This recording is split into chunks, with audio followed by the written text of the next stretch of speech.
This is WJBF, News Channel 6 at 10 on BTV. Good evening, I'm Isabella Moody. Thank you for joining us. Coverage you can count on begins with the temperature is rising and some believe the crime rate is going up along with it. I took that theory to some experts to find out if it's true. The dean of the Pamplin College of Arts, Humanities, and Social Sciences at Augusta University says there are two theories about an increase in crime during the summer. One's the heat aggression theory, which is the idea that we get hot, we get irritated, we're more likely to be aggressive. And there's certainly research to suggest that's the case. The other idea is this routine activities theory, and we're just outside more. If you take especially teenagers doing crime, they're more likely to be outside. Major Robbie Silas with the Richmond County Sheriff's Office told me he also believes the uptick in crimes is because children being out of school and more people are out and about. Once school gets out, we see our juvenile crimes progress a little bit, entering autos, burglaries. We also see domestic violence because that's when you have all your family gatherings during the summers. While there is research that the heat can cause people to be more aggressive, Davies leans towards the routine activities theory. She says there are more opportunities during the summer for crime. One thing you have to think about is correlation and how it works. We know that when ice cream sales go up, homicide goes up, violent crimes goes up, but you have to think about it. When it's hotter outside, people eat more ice cream. People also do crime. So we have to be careful the conclusions we draw and make sure we're doing science. Time now for a look at the forecast with Chief Meteorologist Jennifer Tracci. Jenna? Well, it was definitely a hot day, Isabella, but we did have some showers and thunderstorms come through, and that helped to cool us off in some places. And notice over the past 24 hours, we have picked up around half an inch in Evans, up to 3/4 of an inch around McCormick and Edgefield. A lot of places just picked up around a trace amount, though. And right now in Live Viper 6, it's completely dry in the CSRA. We have some storms back to our west and also towards the east around the low country and down towards Savannah. And right now on our Terry Lambert Hyundai Skyview cam, looking nice and dry. You can see the moon as skies are mostly clear here in Aiken. Our almanac shows that we had a very warm start to our Monday, 78 degrees. That's 6 degrees above average. And then a high of 98, putting us 4 degrees above average, but 3 degrees cooler than it was yesterday. So, hey, we'll take it. And right now it's actually 8 degrees cooler than this time 24 hours ago. And that's because, once again, the rain and storms really helped to cool us off. So upper 70s through low 80s right now, 80 in Augusta, 78 in Aiken. And tomorrow morning when you're headed out the door, we'll get down to around 76, partly cloudy and dry conditions. Looking ahead, another round of showers and storms expected tomorrow afternoon. That'll help cool us off once again. We're still going to be high up to 97.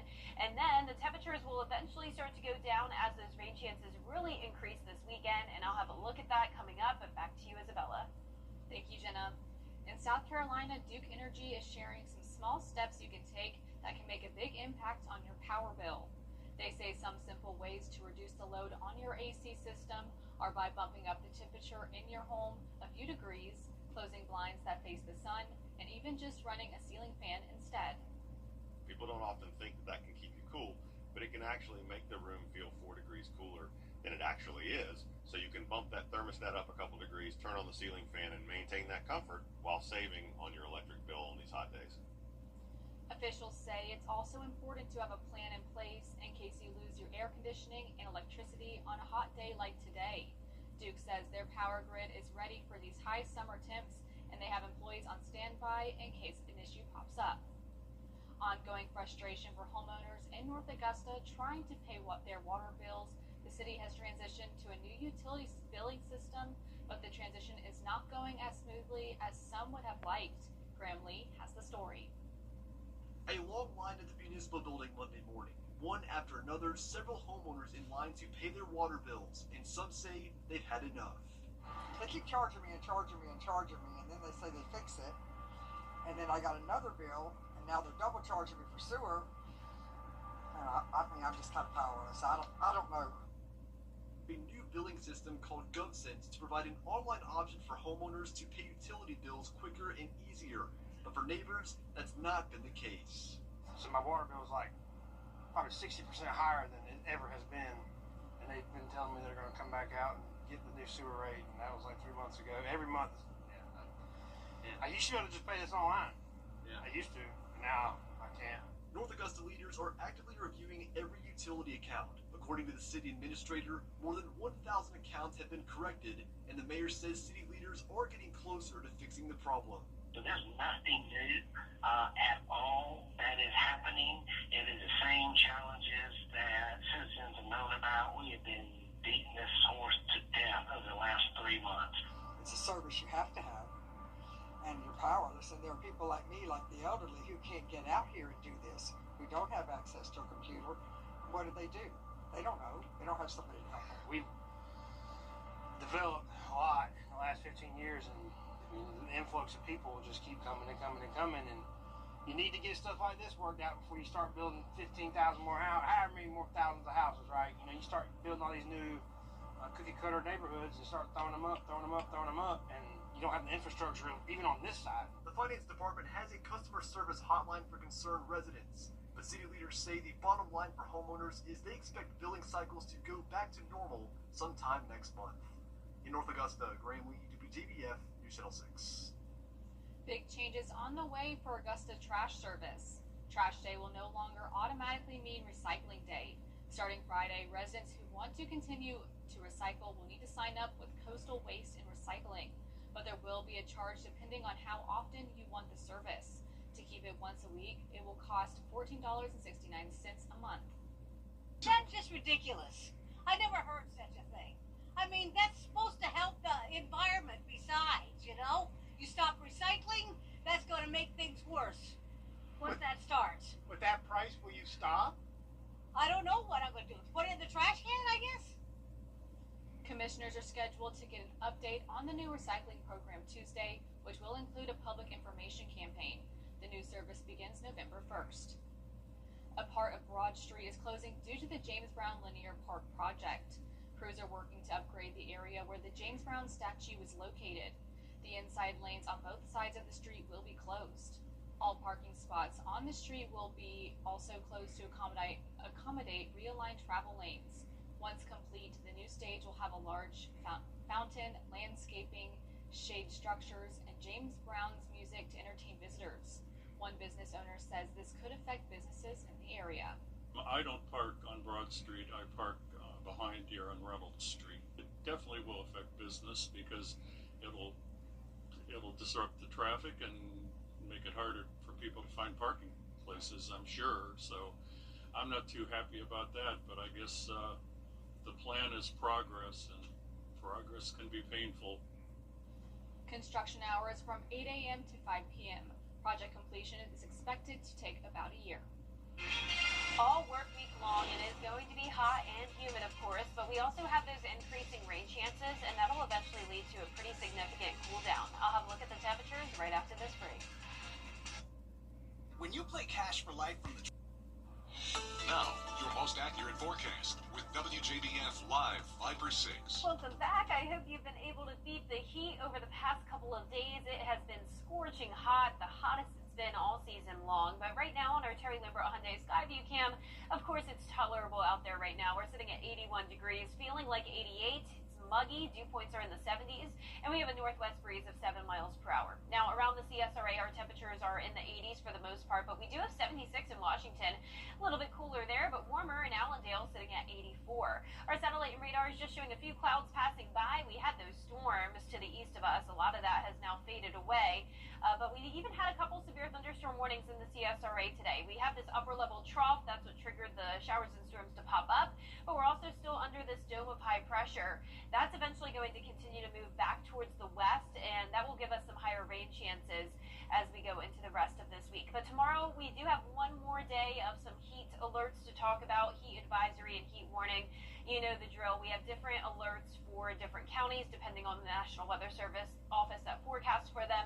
It's all pretty much telling you the same thing. We could see a heat index up to 112 tomorrow, but I will say it will be pretty short-lived, and that's because showers and storms will be coming in. So that heat stress potential is a little bit lower than it was over the previous 2 days. At least we're not seeing that pink color indicating extreme heat stress potential. It's still high or at dangerous levels, so something to take seriously, but we are starting to see some improvement. So tomorrow in the afternoon, showers and storms will be likely. I'm still expecting us to get to around 97 degrees but we should cool off pretty quickly in the areas that do see the rain. Now, of course, it's going to be hit or miss activity, and it doesn't come into play until around 2 o'clock in the afternoon. So we're dry through the lunch hour, then those showers and storms start to fire up just like they did today, and it will be pretty isolated in nature, at least early on. This particular model is showing this becoming a bit more widespread later on in the evening. I'm not quite buying that, but it would be nice if it did, because that would definitely bring us the relief we're looking for. But if we do see some of that heavy rain, it could lead to some minor flooding and excessive rainfall risk for the entire CSRA tomorrow as rain chances increase to 60%. So overall, pretty good chance that you'll see some rain tomorrow. It'll be mostly dry on Thursday, and then those rain chances increase again this weekend, and that rain will come with a significant cool down. It's going to be wedge-like weather. You've probably heard the phrase before. It's when we have high pressure to our northeast. That's driving in a northeast wind with the cooler air. We also have this stalled front across the area, and that traps in the moisture, cloud cover, and rain chances. And this will be next Sunday. So how cool are we talking? Well, notice temperatures are expected to be well below average from Sunday of next week all the way through August 7th. Yesterday, we got to 101 degrees. This upcoming Sunday, I'm forecasting only 83. That's nearly a 20-degree difference. But tonight, it will still be above average with high or lows in the mid-70s. Highs tomorrow will be just shy of 100 degrees. We're topping off in the mid to upper 90s. That 10-day forecast is showing mid-90s throughout the rest of the work week. But then that steep drop off to 86 as your high on Saturday and only 83 on Sunday. And it will be slightly cooler into next week as well. Now, have you ever wondered why it feels so much hotter in downtown Augusta than out in the suburbs? Meteorologist Miller Hyatt explains what's behind it. It's called the urban heat island effect, and it's the reason why cities such as Augusta feel way hotter than surrounding areas, especially at nighttime.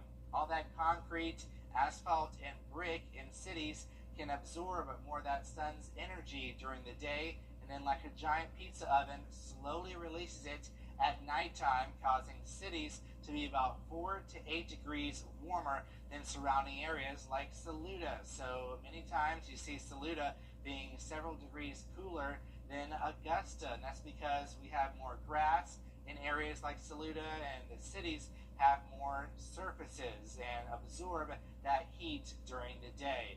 But there are some good things you can do to help cool off cities faster, such as planting more trees and having more green spaces. I have details about that on my blog, Beyond the Forecast, on WJBF.com. Coming up, a new inspired training program for all public schools in South Carolina. We'll tell you how it can help teachers respond to a health emergency when we return. At the Access One Center, want to get up close and personal with the weather? Request a school visit from the Live 5-6 weather team today. It's a cool and exciting way to bring the fun and fascination of weather to students of all ages. Or take a field trip to our state-of-the-art studios at Television Park in Augusta. It's an interactive experience your class won't forget. Request a Live 5-6 school visit or studio tour by signing up today at WJBF.com/school visit.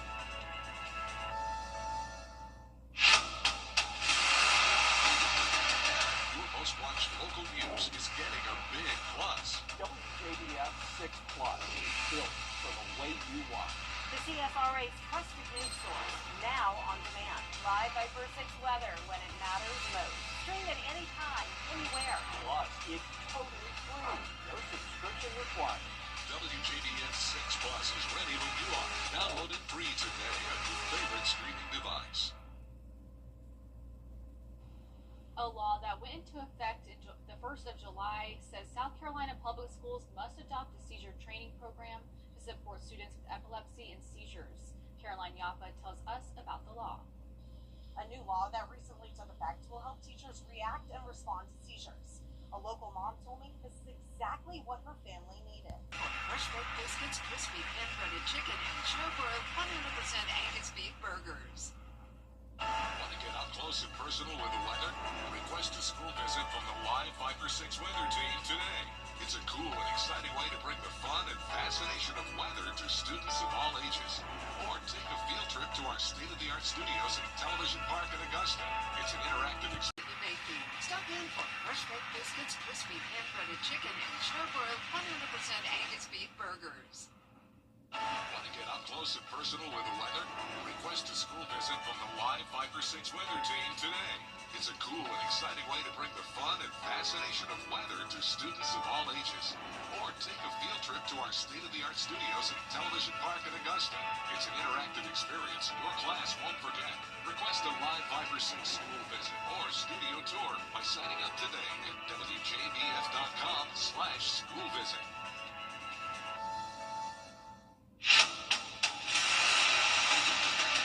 Your most watched local news is getting a big plus. WJBF 6 Plus, built for the way you want. The CFRA's trusted news source, now on demand. Live Viper 6 weather when it matters most. Stream it anytime, anywhere. Plus, it's totally free. No subscription required. WJBF 6 Plus is ready when you are. Download it free today on your favorite streaming device. A law that went into effect the 1st of July says South Carolina public schools must adopt a seizure training program to support students with epilepsy and seizures. Caroline Yaffa tells us about the law.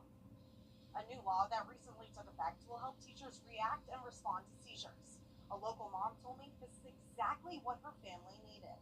That training is really essential to having a calm transition in a very scary. If you've never seen a seizure, seizures are very scary. People are very much afraid that something very bad is happening at that moment. Sharon Paith is a teacher in South Carolina, and her daughter Megan has had several seizures in school. People will be more matter of fact about it and less, like I said, panicked, and they will be calmer. And that calm is what we all need when things get a little crazy. You're nervous about, as a parent, you're nervous as a teacher. She says it's crucial for Megan's safety and other students like her to have the comfort that teachers know what to do. They talk a lot about now how teachers can help students feel confident in a classroom setting. When Megan was little, she didn't have that. We had a lovely community and everybody was very supportive, but people didn't necessarily feel trained. And that's what this will do. The law says that every school in South Carolina has to offer seizure training to staff. The goal is to make sure everyone knows how to spot a seizure and respond safely. This can be life-saving training and knowing what to do. The statistic of 1 in 26 people will be diagnosed with epilepsy. And if you think about that, that's about the average class size. As a parent, you want to protect your child, of course. So this allows people to feel more confident in the education system. This law has bipartisan support. The legislation has passed unanimously in both chambers except for Senate Majority Leader Shane Massey. We reached out to Massey, but he declined to comment. In Columbia, I'm Caroline Yaffa. Coming up, the Westminster Wildcats began their first day of practice with full pads. Hear from the head coach and one senior after the break. Do you know what time it is? 800-316-7968. Call now.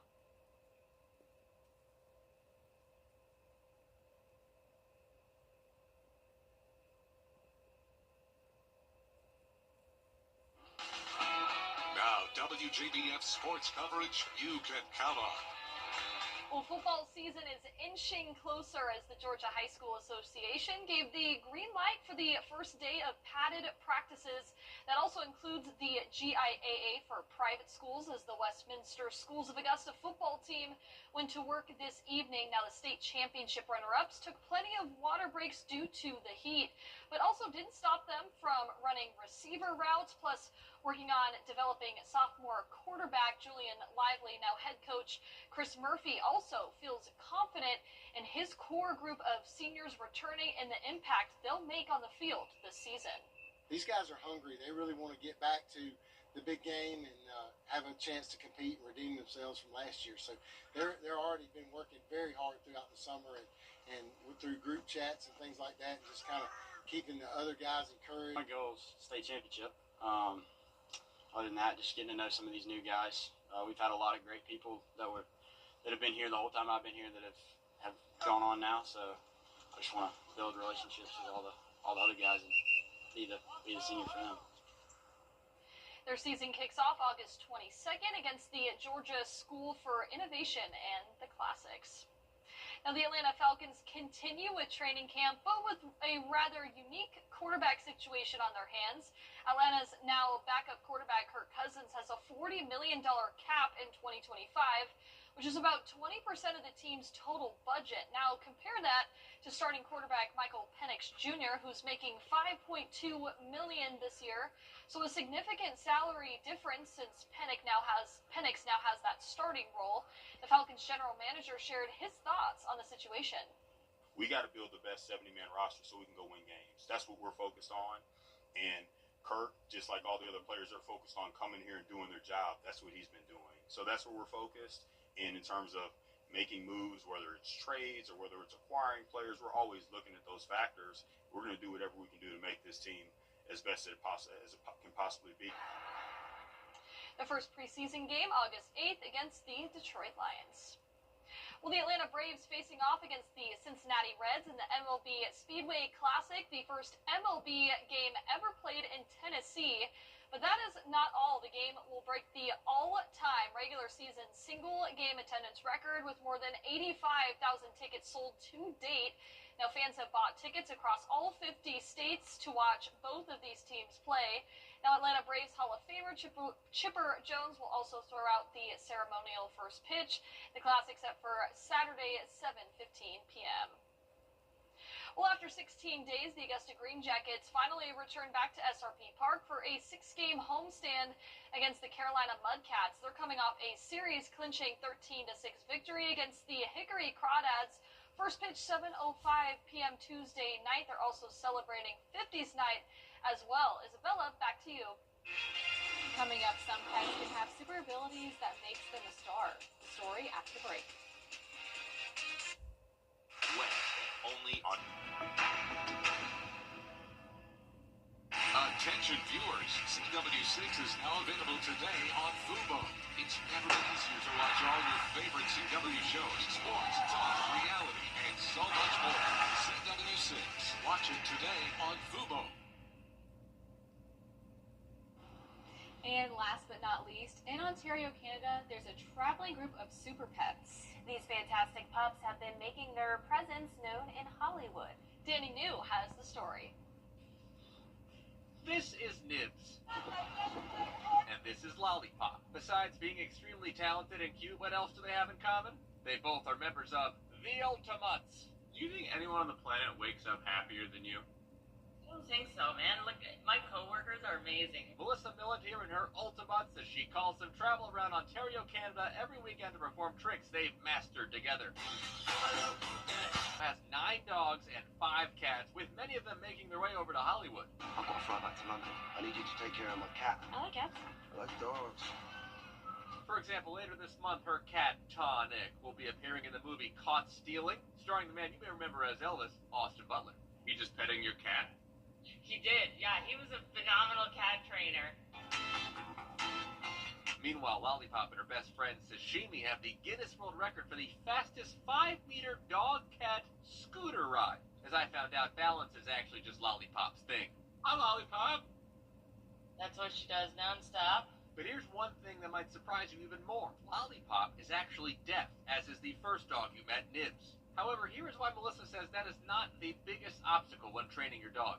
The truth is that dogs don't speak English and they have a harder time responding to verbal cues. Hand signals are easier. Actually, not only are 4 of the Ultimates deaf, but in fact, almost all of them are rescue animals.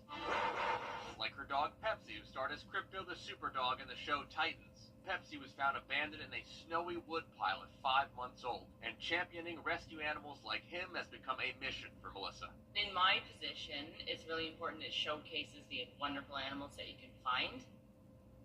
Aw, I know, that's Wow. so cute. My cat doesn't even listen to me, so I'm just pretty impressed with some of those cats. I feel like they don't usually listen. Dogs a little bit more, but those cats, I'm impressed. They've got a lot of skill. I was really impressed with like him balancing on the ball and the scooter ride. I was like, wow, these pets can do it all. I know. We need to train our cats here at the station. We have a lot of station cats back here.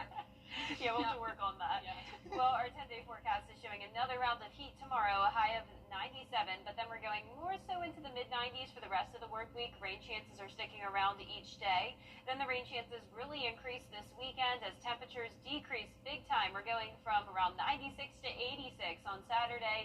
then down to 83 on Sunday. That's over 10 degrees below normal for this time of the year, which will be definitely a nice start to the month of August after all this heat we've been dealing with in July. The news continues at the top of the hour on News Channel 6 at 11. Hogan Sears is here on MeTV.